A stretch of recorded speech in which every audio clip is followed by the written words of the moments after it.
البدع والأهواء، أهل البدع العقائدية وأهل البدع السياسية. نقول بيننا وبينكم السلف، بيننا وبينكم الكتب، كان فيقول البدع بيننا وبينكم. Nawawi rahimahullahu taala. Al-haditsu as-samanun ba'da arba'imi'ah, 480. Wa an Abi Sa'idin al-Khudri radhiyallahu an, dari Abu Sa'id al-Khudri radhiyallahu an, anna Rasulullah sallallahu alaihi wasallam qala, bahwasanya Rasulullah sallallahu alaihi wasallam bersabda, idza wudi'atil janazatu wahtamalaha rijalu ala a'naqihim, apabila jenazah itu diletakkan dan kemudian maksudnya diletakkan bukan di alam, bukan di pekuburan, tapi mungkin setelah dimandikan dan sebagainya, kemudian diletakkan di keranda, di naasnya itu keranda mayat, kemudian dia dipikul oleh kaum lelaki di atas leher-leher mereka, diletakkan di leher.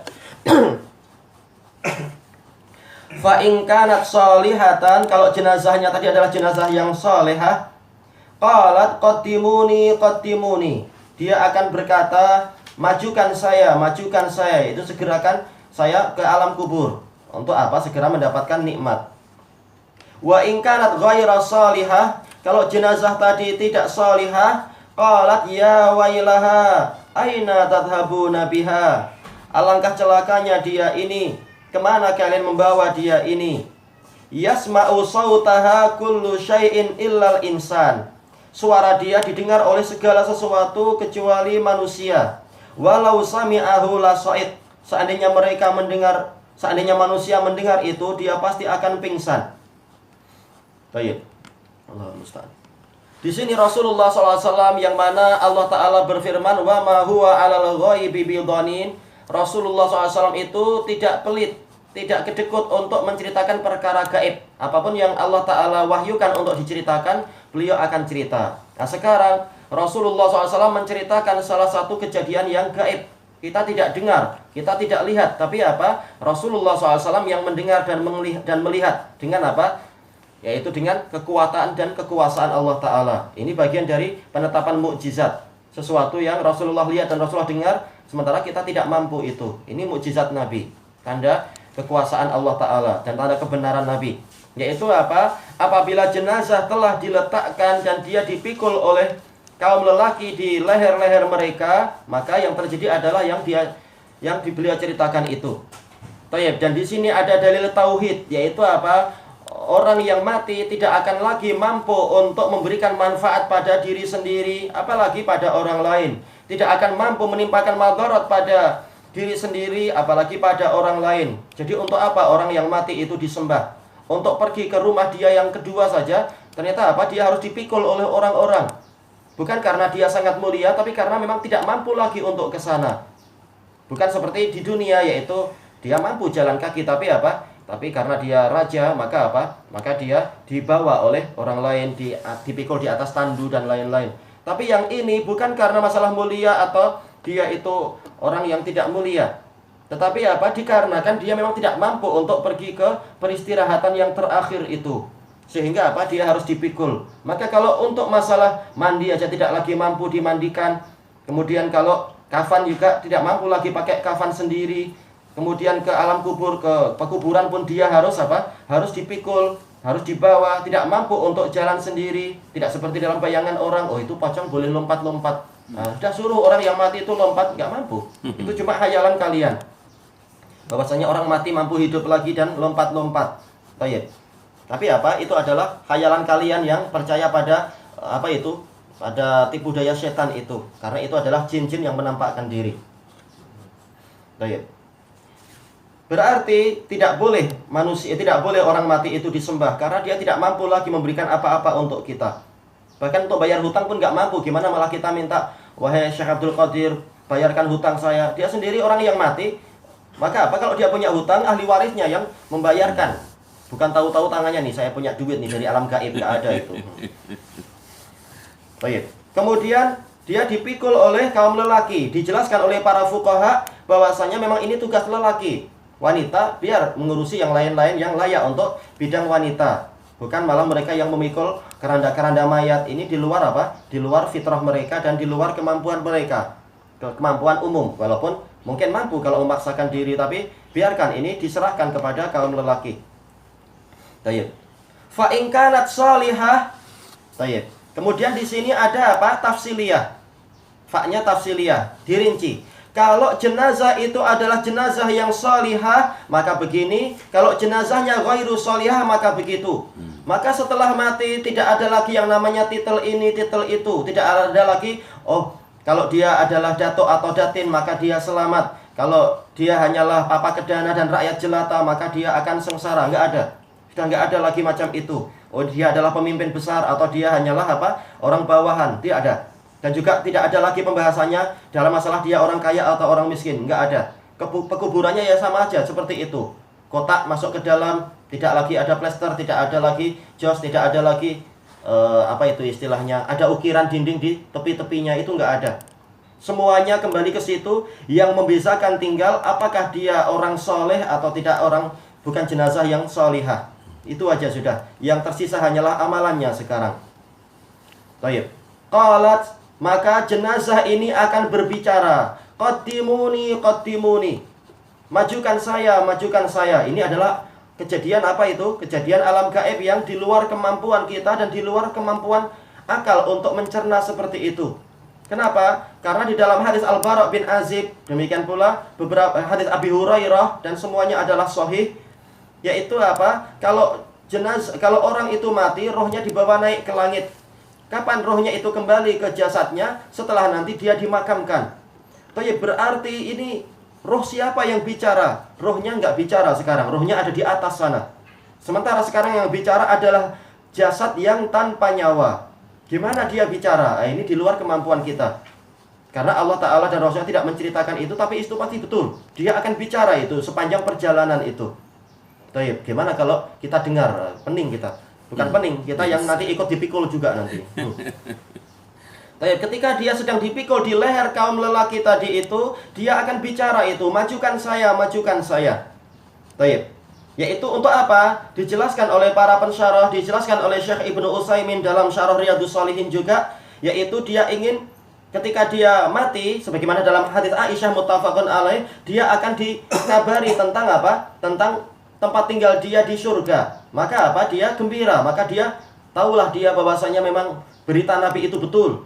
Berita dari Allah itu betul. Kenikmatan dunia enggak ada apa-apanya. Begitu dikabari dengan surga dan ditunjukkan sedikit masalah gambaran surga, sudah, dia enggak akan ingin lagi untuk ke dunia. Dia ingin langsung apa? Datang ke alam akhirat saja. Majukan saya ingin segera mendapatkan nikmat kubur. Dunia enggak ada apa-apanya ternyata. Maka dia minta untuk qaddimuni. Bukan apa, oh saya hari ini ada meeting lah di kantor, bahwa saya kembali ke pejabat saya, enggak ada. Dia ingin segera apa? Masuk ke alam kubur. Enggak lagi dia peduli dengan masalah kenikmatan dunia yang penuh dengan angkat, penuh dengan apa? Kekeruhan itu. Baik. Wa in kanat ghairu shalihah, adapun kalau jenazah itu bukan jenazah yang shalihah, berarti apa? Jenazah yang tolihah, yang sangat jahat, yang busuk, umurnya selama ini disia-siakan untuk kebatilan, untuk kesia-siaan dan lain-lain. Qalat, maka dia mengatakan ya wailaha.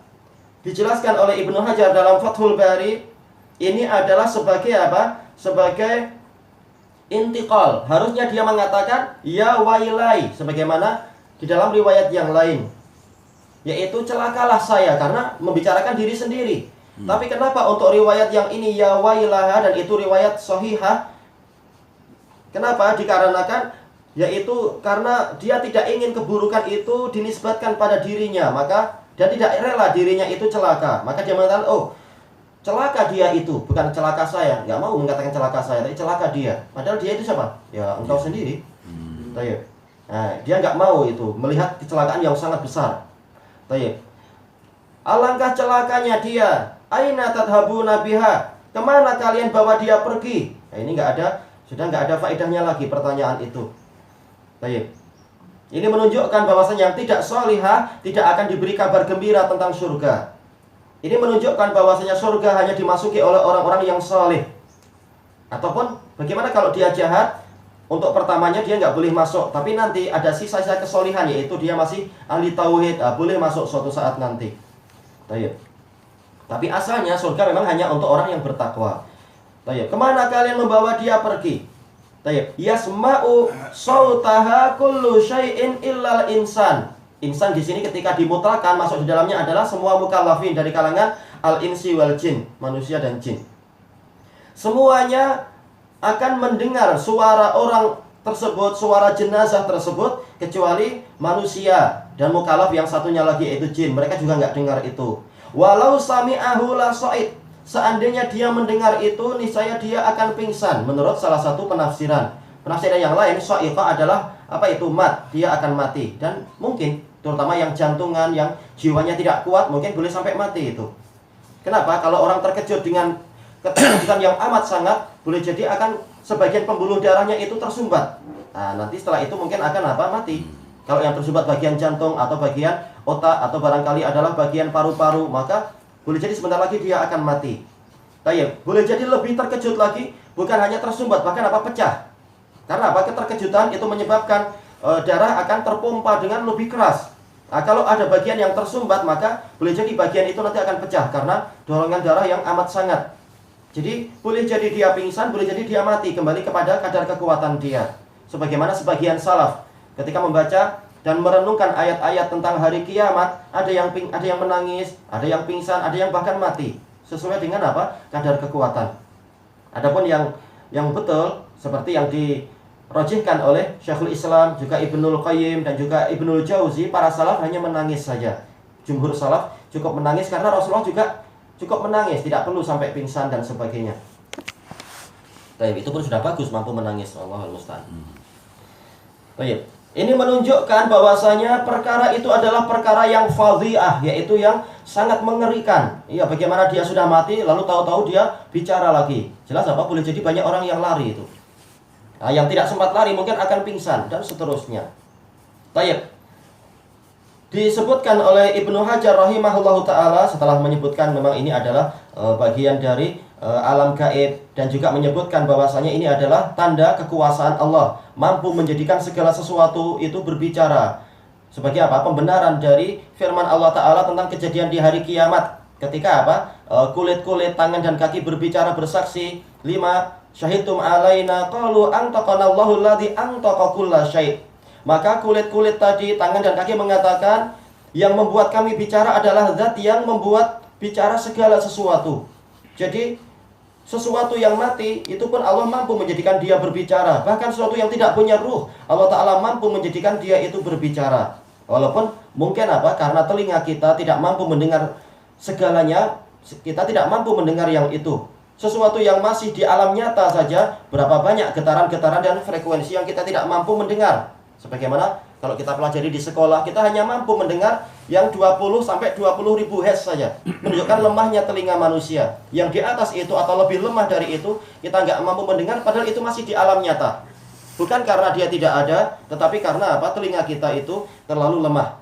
Tapi masih ada makhluk-makhluk lain yang mampu mendengar. Binatang-binatang yang mampu mendengar. Seperti anjing, seperti kelelawar dan lain-lain.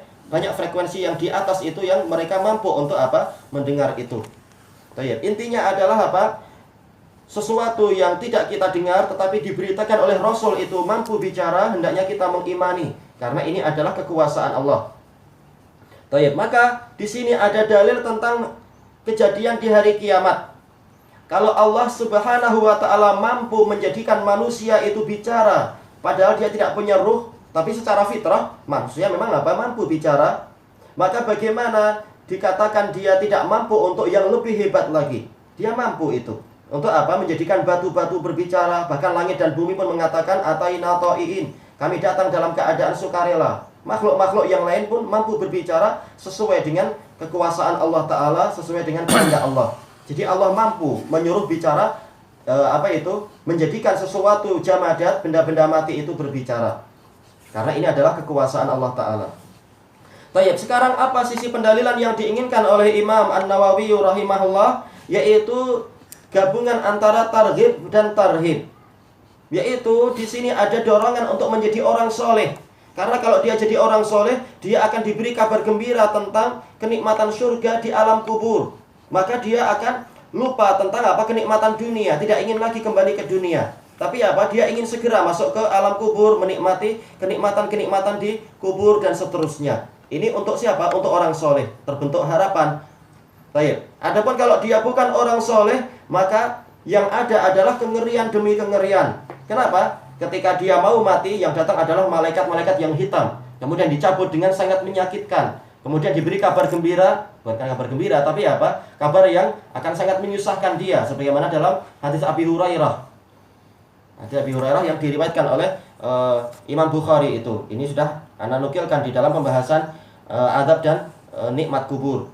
Diberi apa? Diberi kabar tentang kemurkaan Allah, diberi kabar tentang apa? Api neraka, diberi kabar tentang apa? Angin neraka yang sangat menyakitkan. Maka dia akan mengatakan celaka saya ini dan seterusnya. Maka kalau mendengar berita seperti ini harusnya muncul yang namanya apa? Yang namanya khauf, rasa takut. Jangan sampai kita menyanyiakan umur sehingga menjadi generasi yang tidak soleh, menjadi makhluk yang tidak taat kepada Allah dan seterusnya. Karena cepat atau lambat kita akan masuk ke fase ini. Dunia ini bukan sesuatu yang kekal. Cepat atau lambat kita akan masuk ke fase untuk mendapatkan hasil dari amalan-amalan kita. Maka sungguh rugi orang yang menghabiskan umurnya hanya untuk ke diskotik-diskotik atau ke roulette ataupun ke tempat perzinaan atau kesia-siaan. Padahal apa? Padahal alam kubur itu telah menanti dia. Malaikat maut sebagai tamu yang terakhir yang pernah akan mendatangi dia di alam dunia ini, suatu waktu dia akan datang dan tidak akan ada yang mampu untuk menghalangi dia di waktu kapanpun. Baik. Maka hadis yang seperti ini mengharuskan kita untuk bersiap sedia memperbaiki amal-amal selama keadaan itu masih memungkinkan. Baik.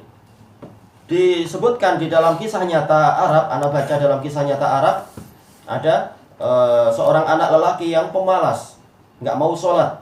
Nah, pada suatu ketika, ini sudah pernah Anda ceritakan, tapi mungkin sebagian yang mendengar daras ini ada yang belum tahu, atau mungkin nanti boleh cerita ke yang lain.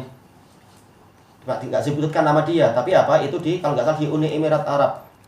Nah, ketika masuk waktu subuh, dibangunkan oleh ibunya, digoncang-goncang badannya, suruh bangun. Maka dia mengatakan, saya nggak mau sholat, ini terserah saya, ini hak asasi saya. Nah, ini bagi orang yang suka hak asasi macam itu. Maka dah ibunya meninggalkan dia, ditinggal keluar rumah. Maka dia apa itu istilahnya merapu, gumam, ini terserah saya lah, ini badan saya mau tidur, saya mau bangun, terserah saya, dan seterusnya. Nah, tahu-tahu apa? Ibunya datang lagi, goncang-goncang lagi. Tapi tampak apa? Ibunya cemas lihat dia. Nah, dia bingung, kenapa ibu cemas? Saya tidur seperti biasa. Nah, terus ibunya keluar lagi, lalu datang bawa dokter, periksa-periksa. Nah, dokternya juga cemas. Mereka bicara tapi nggak tahu mereka bicara apa. Kemudian apa? Nah, kemudian mereka keluar, lalu datang lagi seluruh anggota keluarga, semuanya menangis. Dia bingung, kenapa kalian menangis? Saya cuma mau tidur aja. Setelah itu apa? Kemudian dia diangkat, mau dibawa kemana? Saya mau tidur. Diangkat, dibawa dibawa ke dekat sumur, dimandikan. Saya mau tidur. Kenapa saya dimandikan? Tapi dia nggak mampu, dia mau bicara, dia nggak mampu. Baik, kemudian apa? Dia dikafani, dia bingung. Saya masih hidup, saya cuma tidur. Kenapa saya dikafani? Kemudian dia dimasukkan, dia disolati. Dia mengatakan, saya sedang tidur. Ngapain kalian menyolati saya? Saya ini belum mati. Terus dia dimasukkan dalam keranda mayat. Lalu apa? Dibawa ke pekuburan. Dia bilang, kalian salah. Saya ini masih hidup. Nggak boleh saya dihukumi sebagai orang mati. Ini salah ini. Ya, siapa yang mau dihukumi mati padahal dia masih ingin hidup? Kemudian dimasukkan ke alam kubur, ke pekuburan dia. Maka dia bilang, saya ini masih hidup, kalian salah. Berapa banyak orang yang dia itu sekedar mati suri, jangan langsung dimasukkan ke makam, ini salah. Tapi mereka nggak dengar. Kemudian apa? Mulai dia ditimbun dengan tanah. Dia teriak-teriak, tapi nggak ada satupun yang mendengar. Kemudian apa? Datang yang selama ini diceritakan oleh Rasulullah SAW, datang dua malaikat yang sangat menakutkan. Dia didudukkan. Kemudian dia ditanya, siapa Rabbmu? Dia mengatakan, ini pertanyaan yang senang aja. Kita sudah diajari di sekolah-sekolah. Rabbku adalah, tahu saya, tapi siapa? Bingung dia. Ini pertanyaan yang mudah, kita sudah biasa hafal. Tapi kenapa saya nggak mampu bicara? Bingung dia. Ditanya lagi, apa agamamu? Ini pertanyaan mudah, selama ini tahulah saya di negara mana. Dan agama saya jelas, saya adalah seorang, kenapa saya nggak mau bicara? Bingung dia, kenapa lidahnya nggak mampu bicara dan hafalannya hilang. Kemudian juga ditanya, siapa nabimu? Ini juga jelas, nabi kita siapa? Nabi kita adalah bingung, nggak mampu bicara juga. Maka kemudian apa? Malaikat-malaikat itu mengatakan engkau dusta. Dan dalam riwayat yang lain adalah apa? Ma'ruf dalam dalil-dalilnya itu mengatakan adalah yaitu di atas kehidupan engkau ragu dan di atas kematian engkau ragu dan engkau akan dibangkitkan dalam keadaan ragu juga. Nah, kemudian dia dipukul. Langsung dia teriak kesakitan. Terus dia bangun. Oh, ternyata tadi mimpi, ternyata saya mimpi. Langsung dia keluar, dia peluk ibunya, Bu, saya mau sholat aja, saya mau sholat. Mumpung masih hidup. Gimana kalau waktu itu dia nggak bangun lagi sampai hari kiamat? Penyesalan sudah. Baik, berarti apa yang kita ambil dari kisah nyata di Uni Emirat itu, yaitu berapa banyak orang yang tidur ternyata dia nggak mampu lagi untuk bangun. Berarti ketika Allah Ta'ala menjadikan kita sempat untuk bangun, ini pelajaran dan ini nikmat besar. Masih ada kesempatan memperbaiki diri, kesempatan untuk bertaubat, kesempatan untuk memperbagus bekal, dan seterusnya. Baik, orang yang sedang activity aja boleh jadi dia langsung pindah ke alam kubur. Bagaimana orang yang sedang tidur dalam keadaan rohnya ditahan oleh Allah, padahal dia orang yang banyak durhaka. Kalau Allah menghendaki, rohnya nggak akan dikembalikan itu. Tapi setiap kali kita tidur, nanti setelah itu kita akan diizinkan untuk bangun lagi, diizinkan untuk menikmati dunia lagi. Ini adalah kebaikan Allah. Masih diberi kesempatan untuk taubat, tidak dihentikan di atas kemaksiatan kehidupan kita itu. Maka nikmat ini jangan disia-siakan. Modal yang sangat besar yaitu apa? Masih diizinkan darah kita terpompa dan masih diizinkan kita untuk menarik dan menghembuskan nafas. Ini kesempatan yang besar. Karena kata Ibnul Qayyim rahimahullahu ta'ala, setiap hembusan nafas yang kita keluarkan itu hakikatnya satu modal besar telah keluar dari kita. Gak mungkin ditarik kembali dan diadakan lagi. Nafas itu semakin berkurang, bukan semakin bertambah. Tayyib ilahuna wallahu a'lam. Cerita baru. Sudah lama? Lama. Anda baca itu di Damas, kumpulan kisah-kisah nyata di Arab. Kisah lama.